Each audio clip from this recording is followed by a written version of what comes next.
live, so let's. Oh. Okay, we'll go ahead and get started. Welcome everyone to Occupation Exploration, and we're going to get an inside look today into the Chelan County Fire District and what careers look like in public service and most specifically firefighting. We do ask that everyone types your name and your grade or position in our chat. So thank you, Duke. I appreciate you already doing that. We just have to keep a record of who is listening in today when we are live. So if you would do that, I'd greatly appreciate it. And also, if you have a question that you think of during the presentation, feel free to type it in the chat so we don't forget about it, and we can circle back and address all those questions after the presentation is over. So with that, I'm going to turn it over to my co-host, Tammy, to do the introductions today. So welcome, Tammy Mcbride with North Central Educational Service District. Yes, thank you for having me. Welcome, everyone. I am here and honored to invite you with Chelan County Fire District 1.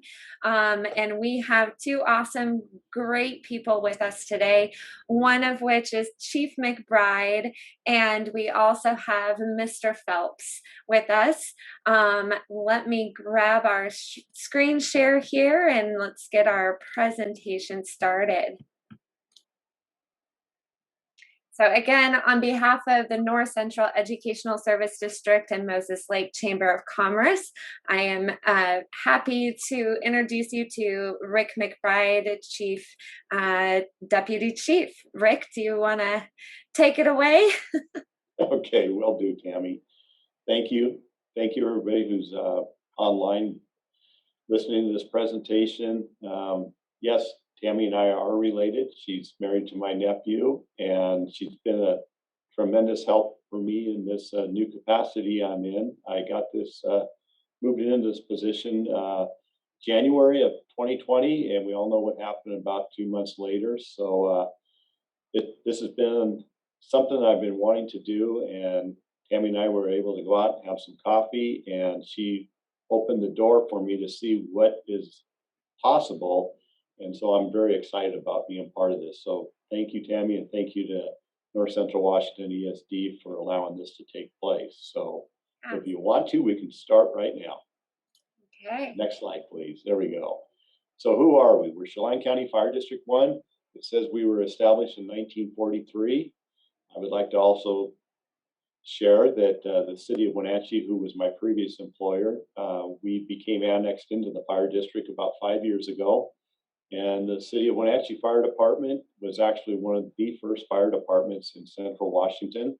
And that dates back to the 1800s. So it's a fire program that's been around for many, many years. If people aren't familiar where we're located, if you know the Wenatchee Valley, and you know where our two dams are, Rocky Reach and then down Rock Island, there's a Rock Island Dam. I use those as pretty much the reference points, even though they're not exact, but it does go from dam to dam. And if you know where the ski resort Mission Ridge is, we go up to that area.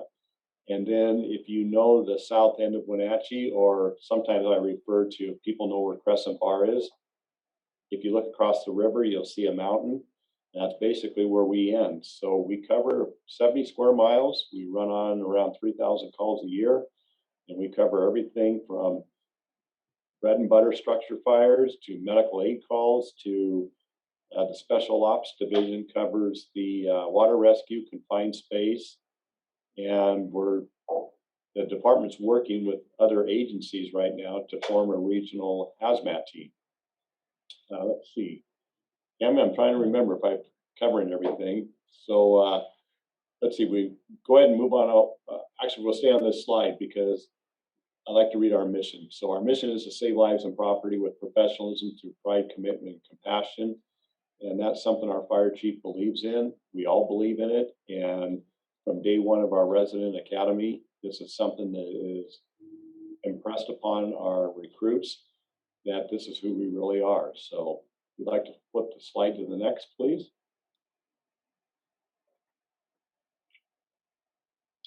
Question is, why do you want to join our program?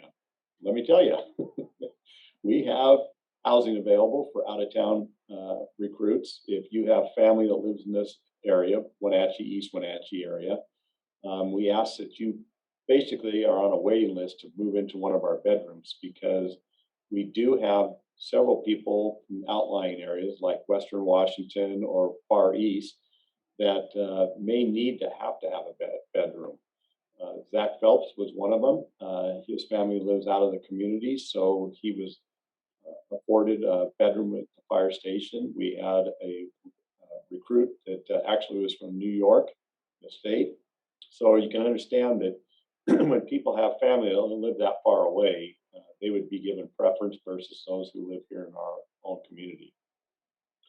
Certifications, the certs that we provide are not only locally recognized, but they're nationally recognized. It's the IFSAC Firefighter 1, Firefighter 2, and the Hazmat Ops and Awareness. And we also provide the EMT. And the EMT, when you're completing with the course, you move right into the taking the test of being nationally certified. So whether it's the firefighting or the hazmat or the EMT, they're recognized across our country because that's what we test to. College degree, we'll get more into that here in a little bit, but we have a college here in town, Wenatchee Valley College, and they do provide or offer a fire science program, which we're happy to be part of. On-the-job training, as soon as you get out of the academy, you get done with the EMT, that's about 4 months. And from that point on, you get assigned to a shift and you become part of that crew, and you are treated just like any other firefighter would be treated. And the stipends, we'll get into that a little bit too here in the next page or two. So next slide, please. Oh, applicants must be 18 or over too. GED or a high school diploma, please. So the next slide, we talk about up in the top right-hand corner, you'll see investing in you. The value of this program in training and education is over $30,000, $32,000. We'll break that down here in a minute. Resident firefighters, if choose, can enroll in the Wenatchee Valley College program. And we strongly encourage them to do this because the first quarter, you pay for your classes, you show us that you've completed those classes and passed those classes, and then we reimburse you. So if you go through the full 2 years and get your fire science degree, you'll also get your last check from us to pay you for the classes that you just passed. So if you do the math, you're not paying for your college degree. So it's a very good program we offer to all of our residents. And like I said, we strongly encourage them to participate in it because in Mr. Phelps' career, there's no doubt in my mind that as you move through the fire service, you move through your career as a firefighter, it will be heavily looked upon, these degrees that are being offered in the fire service side of things. So I kind of covered a little bit about the Recruit Academy. It's a 3-month program. I already dove into the IFSAC Firefighter 1 and 2 and hazmat awareness, ops, EMT, IFSAC testing. That, once you get done with the courses, we provide the testing. We either bring an outside instructor in or we'll send you out. But generally, we bring the proctors who put on the test into town here. On completion of the academy, the residents are assigned to a shift, and that is basically all of what it's about. And here in a little bit, Mr. Phelps will talk more about that in detail, but there's no difference between a recruit resident firefighter or a career resident firefighter. But I jokingly said this last time to Mr. Phelps. He might argue with me because a resident firefighter in stipends is around $600 a month, and a recruit firefighter would be just add another zero to that. That's the difference between being a career firefighter and a resident. Something I haven't touched on yet is the fact that we have people that come through our program and they've liked it, but they've kind of felt like this may not be what they want to do for the rest of their life. We had one here, it's before COVID, so well over a year ago. He came and talked to me and he said he really enjoyed our program. He moved from our resident program over to our volunteer program. And when he came in and talked to me, he says, I'm sorry to say, but he goes, I'm moving over to Cheney.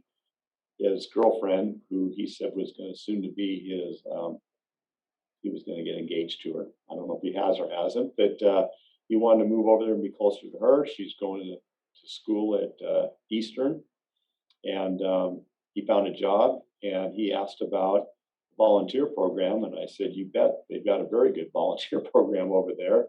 And so he took what he learned from our academy and was able to apply it back into the community that he's going to live in. And being a volunteer firefighter is what is basically the bread and butter of the fire service.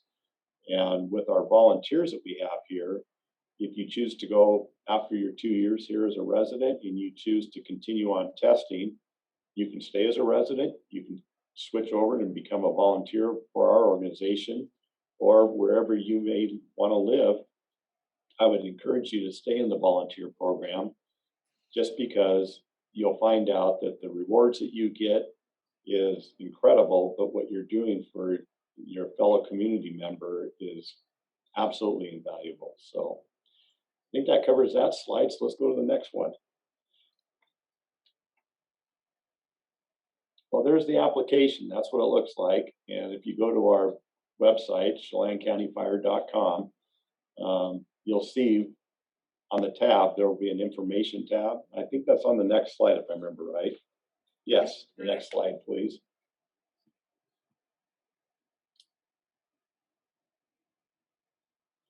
So it's kind of hard to see, but across right where our emblem is, right above the picture of the firefighter, there's a tab that says information on it.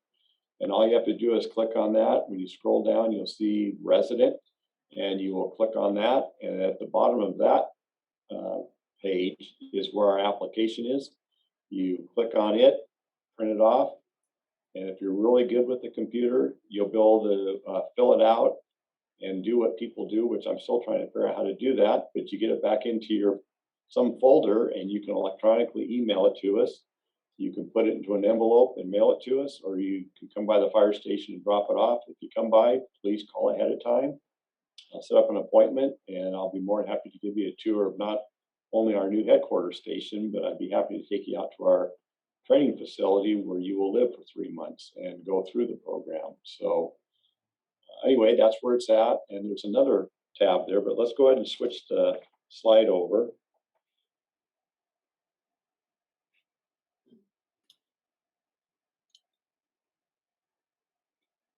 So the key here is, if you're interested, you really need to fill out our application to get it into us, because the cutoff date is June 15th.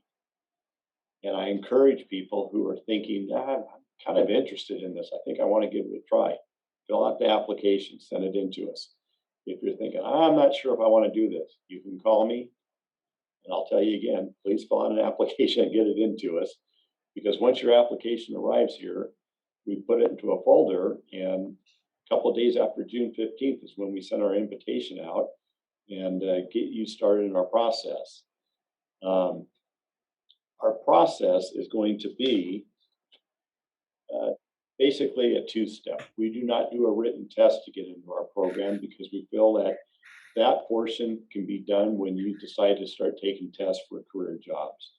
What we're looking for are people who are very interested, not sure, kind of interested. They want to be part of our program. We have you take our physical agility, which will be here in a little bit. We'll show you a slice of it. And you pass the physical agility, and then you are going to be invited to stick around so we can do a quick interview. And once the interview process is over, we will meet together, a group of us, and we'll go over each applicant. And we try to keep it between 10 to 15 applicants coming into our academy. We're seeing if we can maybe stretch that out a little bit more. But for this year, we're still going to probably be somewhere between the 10 to 15. Then after that process is over, we'll go ahead and send out a letter, and you'll find out all the things you get to do before the academy starts, which is going to be usually right, I want to say about the second week of September every year is when we start it. So anyway, you got to be 18 years of age. You need to have the high school diploma or a GED. You need to have a valid driver's license. And I was asked last time, and I was asked the 2 times I did a presentation, does my record have to be spotless? And I said, it's a case-by-case basis. If you've got some tickets or you have something on your driving record, it's a case-by-case. And it'll basically be a little bit more of an interview if you have some blemishes on your driver's record or your background check. But let's just say most people, it's safe to say most people make mistakes, and it's just where are you at in your life at this time before we'd let you into our program to see if we're gonna, how we're gonna move forward with this. So don't worry too much. You can call me, we can talk about it, or if you want to ask me today, go right ahead. So next slide, please.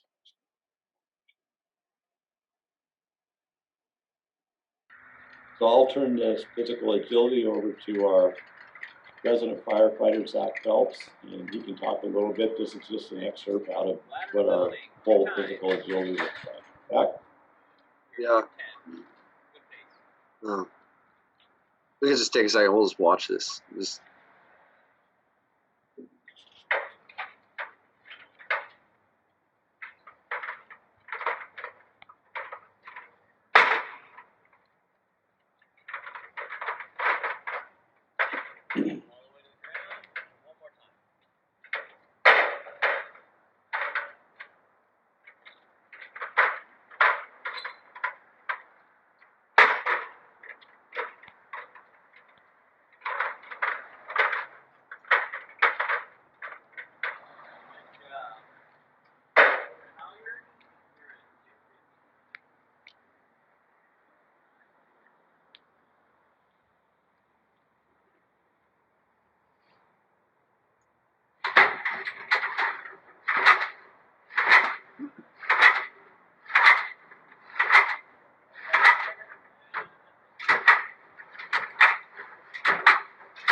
You're 4 minutes, you got 2 stations left.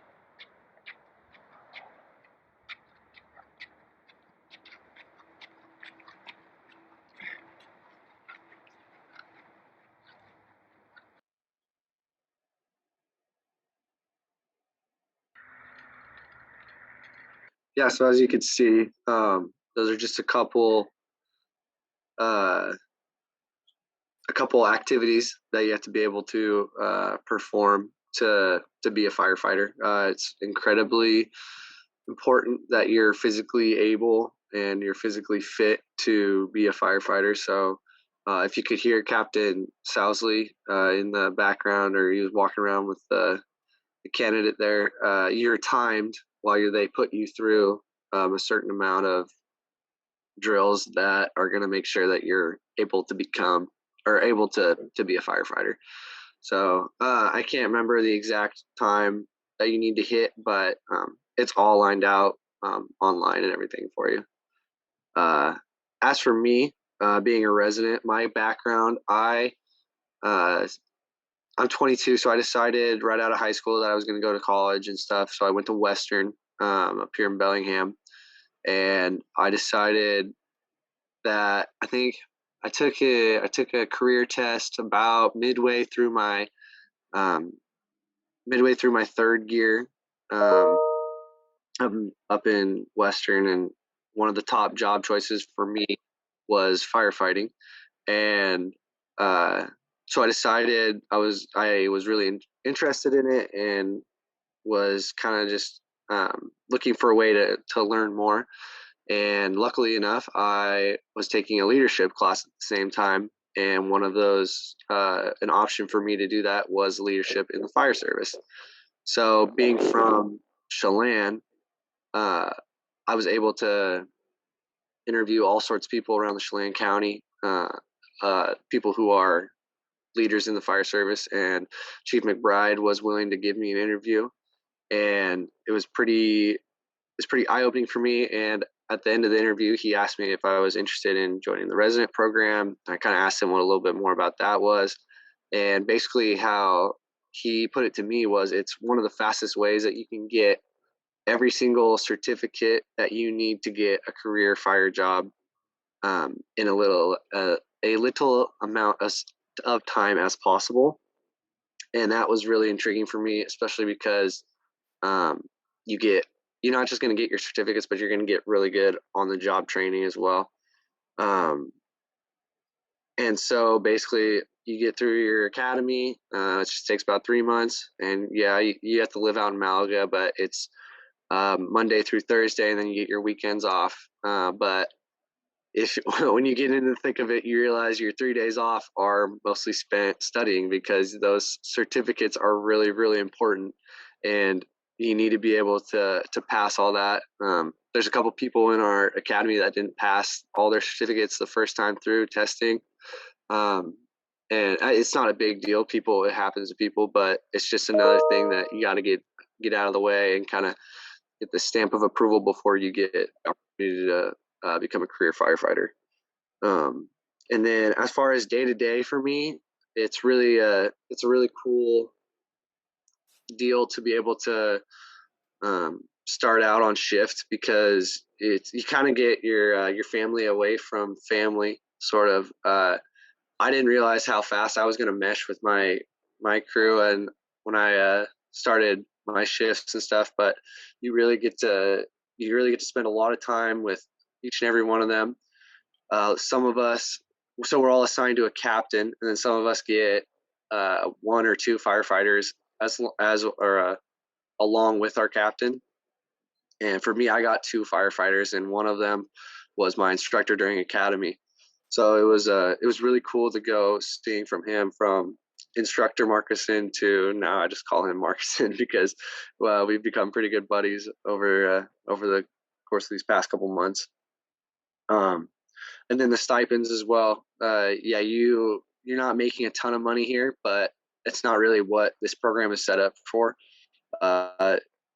You have to remember that you're there to get your certificates and your experience, and that's not the final goal for you, or it should not be. Your final goal should be getting a career job, whether it's with Chelan County 1 or with someone else. This program's designed to get you ready for that next step in your career, which, as far as I'm concerned, it has been for me. I've been really, really lucky to have gotten this experience, and I'm looking forward to learning more and more every day. It's a great experience. So once again, I'll give firefighter Phelps a little bit of a hard time, because when he called me, by the time we were done, about 45 minutes later, I actually felt like I went through an interview process, because he had so many spot on questions, and when I'd answer it, he would follow up with maybe 1 or 2 more questions. He was very dialed in. So my impression from day one was, I haven't even met this young man, but he seemed like he was very serious about the program. And when he came and took our physical agility and blew everybody else out of the water, I thought, okay, he's a real deal. And since he did so well at our academy, he's one of the few residents that's lucky enough to be assigned to our headquarters station that is assigned to our ladder company. So he's being exposed to not just being a firefighter, and I hate to say it just, but I mean, in this career, you can be a firefighter, you can choose to go into the special ops sides of things. Zach is being exposed to a lot of things that a lot of young people wish they could. But he earned it. He worked really hard and got into our program. So I am sorry, because when I was talking about the stipends, I forgot to kind of throw some numbers out, because I think when you say, we invest about $30,000 into each one of our recruits. Well, what that comes down to is for every shift resident works here, We don't call it part paid. We don't call it paid. We just call it stipend because it's very tricky once we start saying that they're getting paid money because it is. Let's just say the attorneys have been involved and they really caution us to always use the word stipend or point system. So our stipend is in a year, stipend per shift equates to about $3,600. So there's over $7,000 in 2 years. The meal stipend, you get around $4,300 a year. So now we're talking $8,600 in 2 years. And then the college is anywhere between $5,000 or $6,000 or maybe around $7,000. And then your certifications, if you were to go out and pay for them yourself to get your IFSAC, your hazmat, your EMT, you're talking around $10,000 there. And we haven't even included the lodging that if you were to go out and get an apartment in this community, you might get lucky to find one for under $1,000. I doubt it. And we've had some residents in the past who a couple of them have tried to get into an apartment thinking they could make it. And they usually end up coming back and asking to live back at one of the firehouses because this program financially is not set up to give that much out. It equates to around $600 to $650 a month. Phelps, if you want to jump in and talk about if you can make ends meet on that, please do, because it's better to come from the horse's mouth than from me. Yeah, no, definitely. You can definitely 100% make it work. Lucky for me, like I said earlier, I was born and raised in Chelan, so my parents still live in Chelan. So I just actually make the commute down, and I live at home. And my parents are very generous in letting me do that. But I know a lot of people in our academy or in our class that live in the stations and stuff, and they totally make it work. And another really good thing about our the staff here, the firefighters that you work with, they're well aware of the kind of grind that you're going through right now as a resident, trying to make it to a career spot. So a lot of them on shift will buy meals and help you out, or we'll all pitch in to make a meal together to not only save money, but to build unity within our crew too. So it is definitely, you might have to, wiggle some numbers around and make things work for a little bit, but you're definitely able to make things work. Thanks. And another thing we do also here is we do have odd jobs popping up occasionally, and I'll send out an email to see which one of the residents would like to take on an additional task on their days off. We've had residents in the past that after about a year in our program have asked, can they go out and get a part-time job? We always say, sure. We have employers in town that support our program. They understand that the residents' number one priority is here, and they work around our schedule. And they also understand I would say during June through September, but now I better say May through October, because we've already had a significant wildfire in our community. But these young people who have been in our program, who are working a part-time job, if they're being deployed on fires throughout the Northwest, their employers know that that's going to happen. So they actually can work a part-time job if they choose to go that route to make some extra money, and we do not frown upon it. But we also know that if you want to devote 2 years of your life to trying to become a firefighter, you can spend your days off at the fire station riding on a fire truck. We have one resident a couple of years ago, we actually told him that he had to quit being around so much because he was putting in 90 and 100 hours a week. And but he absolutely loved the fire service, and he was very fortunate because he didn't get hired by us when he took the test. But about 3 months later, one of the senior firefighters decided he's ready to retire, so he left, and that resident got picked up by us. So it's a flexible program, and yet if you want to be a firefighter, you will find out that this is the best route to go, because we encourage our residents to start taking tests throughout the state for career positions. We have people here that would be willing to sit down with you if you were called back to take an interview, to basically run you through interview process in our own organization, so you're prepped before you go take an interview. And on this last slide, it says here, testing for a career in the fire service or wildland. Because many people are pretty young in our program, it's a stretch to get hired on, because most departments like mid-20s before they start investing into hiring people, just because hiring young people sometimes they might change their mind, let's say. But the wildland side of things, what I'm leading to, is that several of our younger residents, by the time they get their year and a half in, they have talked to a couple of our employees who used to be managers for the Forest Service or Department of Natural Resources, and they're thinking, hey, I really want to give this wildland firefighting thing a go.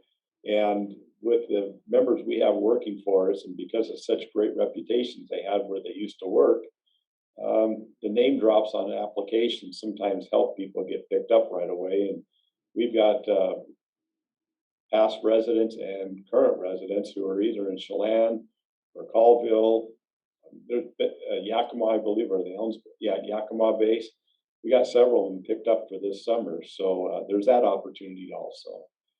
Overall, I've looked around the state, and I don't know of another program that provides what we provide. And Tammy, one of these days, I got to get that picture of our helicopter so we can show everybody off our helicopter, because that I can say without a doubt, there is no other fire department in our state that has its own helicopter for fighting wildland fires. No, the residents don't get to participate in that program, but it's still, when you're down there at the Malaga station and that they get deployed to a wildfire, it is just absolutely breathtaking to watch them, how quickly they run out of the fire station, how they jump in the helicopter and off they go. And you think, man, those are some lucky firefighters there, because they're going to go right into the seat of a fire and start. I'd like to say when I was younger, it was fun, but now that I'm older, it's a lot of work to be a wildland firefighter. So my hat gets tipped to these young individuals. So anyway, enough of my jibber jabbering. I can open it up for people if they have any questions. I guess, I'm sorry, Tammy, you got a couple of slides you need to go through. So. Nope, you're right on deck there with the questions. So if anybody has any questions at this time, go ahead and throw it in the chat feature. And Debbie can help out with looking at some of the questions that you might have. If you are Facebook Live with us, please type your questions in the comment section, and we will get to that question promptly. Or if you are also on and you feel comfortable that you want to unmute yourself and ask a question, go for it.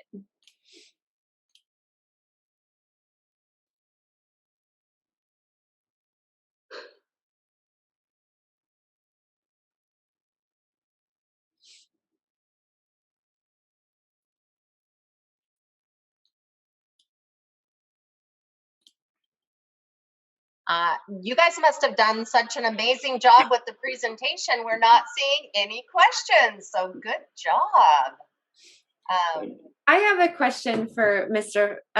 Phelps, if you don't mind. What would you say is the hardest piece of the agility and the training? For me, I think the hardest piece for the agility test itself would probably be, if you're not acclimated to it, wearing your SCBA and your bunker gear and stuff. So like your jacket and your helmet and everything, because a lot of people, when they work out, you're just body weight, and then you're either lifting weights or it's something. But to have all the gear on and to actually perform work with that gear on is pretty difficult. So and lucky enough for me, I'd volunteered before in Manson, and I kind of knew that going in, so I actually worked out quite a bit with a weight vest on before going into into the program. So I'd suggest doing that if anybody's a little worried about it. But if you want it bad enough, there's definitely ways to get it done and everything. You just gotta put in some work beforehand. My other question to you, maybe also Mr. McBride, what if there was a student that wanted to prep themselves to become a firefighter and go through the program, what kind of classes would you think would be great for them to prepare themselves once they were old enough to apply for the resident program? Okay, so for me, I think it's important I'll say what I said last. So I think it's important for everybody to be well-rounded in the fire service. So the classes that are going to challenge you the most, and classes that are the more well-rounded of a student you can be, the better, because there's been so many times in working on the job that I'm like, man, I really wish I was quicker and smarter at math, or I wish I could have read that that passage quicker, or anything that could have made me a more well-rounded individual. But I also just found out that there are classes that you can take through some high schools that can prepare you for the fire service. I don't know if Chief McBride knows more about it or not, but my high school didn't have anything like that, unfortunately. Like the fire science program? Yeah. Yeah, so there are several fire science programs throughout the state. They're usually through the skill center, and those will definitely help prep you to give you exposure, give you experience, and then when you come take our physical, you'll be kind of tuned in to what is already expected. You'll understand how to carry the hose. You'll understand lifting the fan, that kind of stuff. And back to Captain Sousley in that video, you might have heard him say, "Goes, you're doing good," or something like that. He says, "You're at 4 minutes and you got 2 more events." So we really do try to encourage people that the team atmosphere starts from the minute you walk into our facility, whether you get picked up or whether you're just coming to take our physical agility, you get exposed to that teamwork. I'll capitalize on what Firefighter Phelps said. The well-rounded a person can be, the quicker you'll adapt to our program.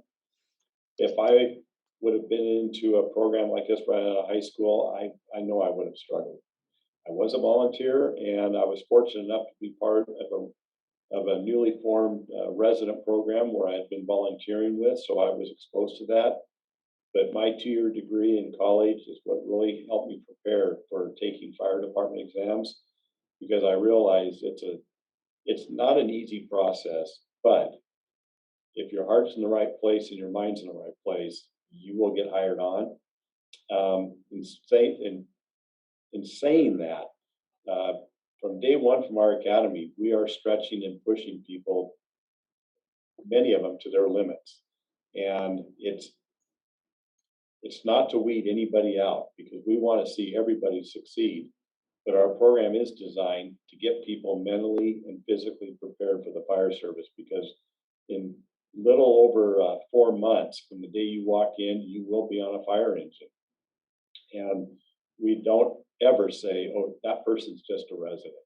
No, that person's a firefighter, and they have to perform at the level of firefighter. And I think in the last virtual meeting we had, I talked about going on these wildfires. The many up in Zach's neighborhood in the Chelan region, since the 90s, I've been going up in that area. And then several years ago, we had the fire up in Pateras, where basically the whole town was threatened to getting burned to the ground. And when you are part of our organization, when you go out and respond to these communities, you might get up at 6 o'clock in the morning, come to work, you're on shift, and at 4 o'clock in the afternoon, you get deployed up to Chelan or up to Manson or Pateras or Waterville, and you will be fighting fires easily until 8 or 9 or 10 the next day, until the state can get their resources in to start relieving us. So needless to say, there is no quitting. And once you go out on these fires, yes, they give you breaks on the fire line. When? It all depends on when it's safe to do it. And it is a very demanding career that you're in. And so our academy is set up, and it's paramilitary, and it does push people to their limits from the get-go. People are being pushed. And something to take away from all of that is that it'll make you a stronger person mentally and physically when you get through our 2-year program. It'll prepare you because a lot of departments, whether you've been through our resident program or somebody else's, when you get hired on by them, they generally will send you either to the state fire academy or to their local one. And fire academies across the state are pretty much the same. They're paramilitary, they push, push, push.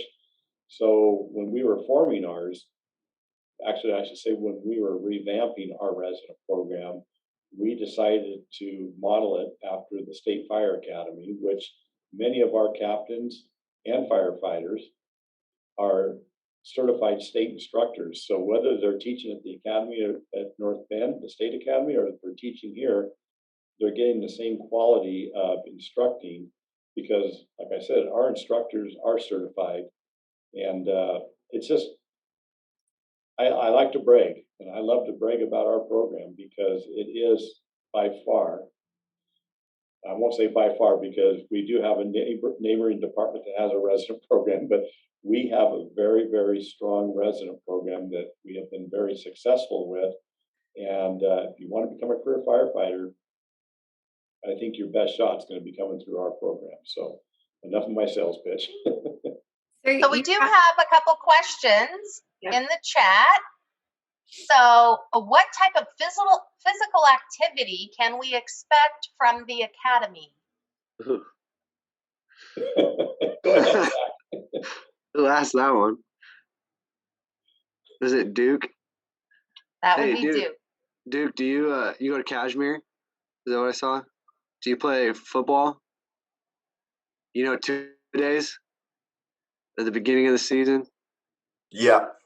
You know how there's lots of push-ups and sit-ups, and they kind of run you around all day. Yep. That's kind of what you can look forward to for the first little bit of academy. They're really going to see if you want to be there or not. But then after that, it's pretty much you wake up. Every day starts with PT for an hour at 6 in the morning. So that, and then on top of that, so then you have like a break, and you get breakfast and everything. But then, depending on what is on the schedule for the week, like fire activities are like next throughout the day. So ladder week, for example, is a pretty physically demanding week. So you'll wake up in the morning, do your PT session, and then have breakfast, and then you'll go straight to the drill ground after breakfast for throwing ladders and everything. So it just depends on kind of what it is. But as far as just like the PT session, it's just normal, like lots of push-ups, lots of sit-ups. Then also, actually, we just got new workout equipment too for the whole district. So you get to have some fun with that stuff too. But you'll definitely be in the best shape of your life. I remember going into it, I kind of felt like I was in pretty good shape, but it takes you to the next level for sure. Yeah. Okay, and we have another question with regards to coming in with prior experience, such as already having some of your certifications. What would the academy look like to that individual? So that person in their application packet sends us copies of their certifications. I send those over to our training captain. He verifies those certifications, and it's up to the training captain and how he wants to utilize those people. We've had people before that were already EMTs when they came into our program. So the EMT instructor is another captain of ours. He has used them as kind of like a teacher's aide where they were able to help out and assist. I don't want to speak for Captain Torres because it is his program, but I can only imagine that once the first week or two, and once they get on the drill court and that individual is proving that they do know what a fire hydrant is and how to hook up a hose to it and they can prove that they understand how to work ladders, I could see where that individual might be able to be assisting a little bit more than a recruit that has zero experience. But here again, I'll have to ask Captain Torres if that person would like to email me or phone me. I can do a follow-up with that question to find out from Captain Torres if I'm off base on how he would like to utilize a person. Because once you're certified, you've met the criteria. It says that you've met the state and national standards. So if that individual would like to email me or phone me, I'll definitely get the information from them. And then what I will do is a contact information, that is, and then I'll reach out to Captain Torres and get back to that individual. So Tammy, do we have a slide deck with Chief McBride's information on it? I believe so. And I can go back to that one. Really quick though, I have one last question for Mr. Phelps. In a few sentences, what would be your biggest piece of advice for those currently applying for the resident program or the ones that would be entering? Yeah. So my biggest piece of advice would be